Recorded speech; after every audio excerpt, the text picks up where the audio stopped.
स्वराज्य हा माझा जन्मसिद्ध हक्क आहे आणि तो मी मिळवणारच.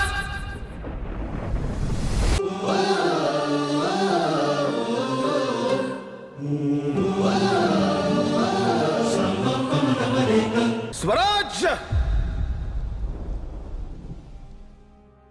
So we were in a very curious situation where Tilak was released from jail, but his hands were tied. Why? Congress was now divided. Extremists were thrown out of INC after the Surat split event. Now Congress is kind of an inactive organization. That is the reason we call the period between 1908 to 1914 as passive phase of Indian nationalism. Secondly, there was Hindu-Muslim divide in the country as a result of state-sponsored communal policies of the British government. Separate communal electorate, Minto-Morley reforms. Thirdly, Tilak was in jail for the last 6 years.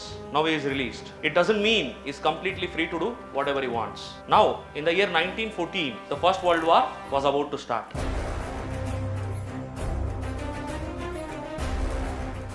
So, in such critical situation, the British Empire doesn't want any anti-British activity in any part of its empire. If you try to revive the mass movement, so those attempts will be brutally crushed. So empire was in the suppressive mode.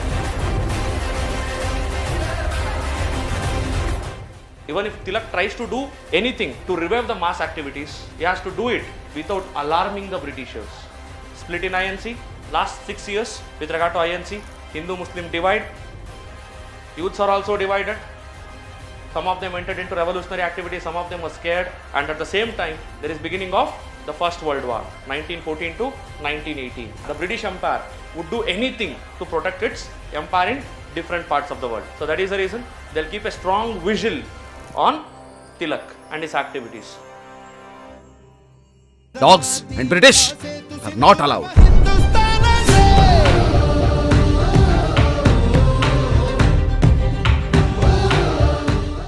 So Tilak has to revive the mass movement without the support of INC and in a country where Hindus and Muslims are divided, and at the same time there is a strong vigilance on him by the Britishers.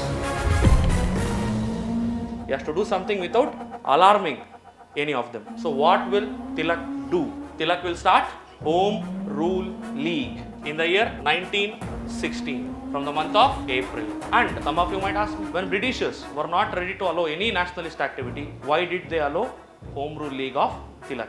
Because now there was a difference in the attitude of Tilak. First thing, he supported British during First World War.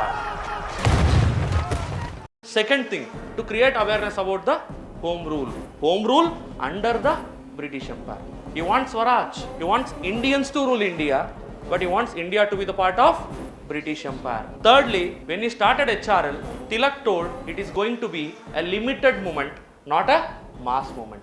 He told this is kind of awareness generation activity. Tilak strategized it properly. He knew if he tries to announce it as a mass movement aggressively against the Britishers would do anything to crush him. And at this situation, we all know one thing, Tilak is our only hope.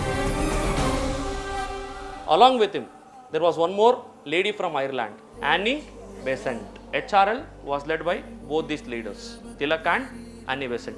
Tilak started in April 1916. Annie Besant started it in September 1916. There were territorial differences. Tilak launched this movement from Belgaum in Karnataka, whereas Annie Besant launched her movement from Adyar in Madras. Both the movements went on parallelly. They complemented each other's efforts.